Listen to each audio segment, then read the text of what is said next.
আসসালামু আলাইকুম, welcome back to our channel. চলে আসলাম আজকে আমি আপনাদের সাথে শেয়ার করতে কিভাবে আইসিং সুগার তৈরি করা যায়। আইসিং সুগার তৈরি করতে আমাদের দুটি উপকরণ লাগবে, 1 কাপ চিনি আর 1 চামচ কর্নফ্লাওয়ার। এই দুটো উপকরণ হলেই কিন্তু আমরা তৈরি করতে পারবো বাসায় সহজে আইসিং সুগার।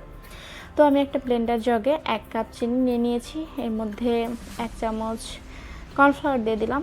এটাকে আর কিছুই করবো না, সুন্দর করে স্মুথ একটা ব্লেন্ড করে নেব স্মুথভাবে, যেন কোনো দানা না থেকে থাকে। আর দানা থাকলে ছেঁকে নেব যখন, তখন ওটাকে ফেলে দিব। এই তো আমার ব্লেন্ডিং পর্যায়ে শেষের দিকে, আর মাঝখানে আমি একটু চামচ দিয়ে নেড়ে চেড়ে দিচ্ছি যাতে করে উপরের নিচের চিনিগুলো একটুখানি উপর নিচে চলে যায় আর ব্লেন্ডটা খুব ভালোভাবে হয়। আর এখন আমি এখানে একটা ছাকার জন্য ছাঁকনি নিয়েছি, অনেক বেশি সূক্ষ্ম, একটু দানা থাকলেও পড়বে না। এইটাতে আমি এখন সুন্দর করে ছেঁকে নিচ্ছি যাতে করে অনেক বেশি মিহি দানা পাই আমি আইসিং সুগারের। আর উপর দিয়ে যেগুলো থাকবে সেগুলোকে আমি ফেলে দেবো কিংবা অন্য কোনো কাজে রাখবো। এই তো আমার এতটুকু পরিমাণ অবশিষ্ট আছে।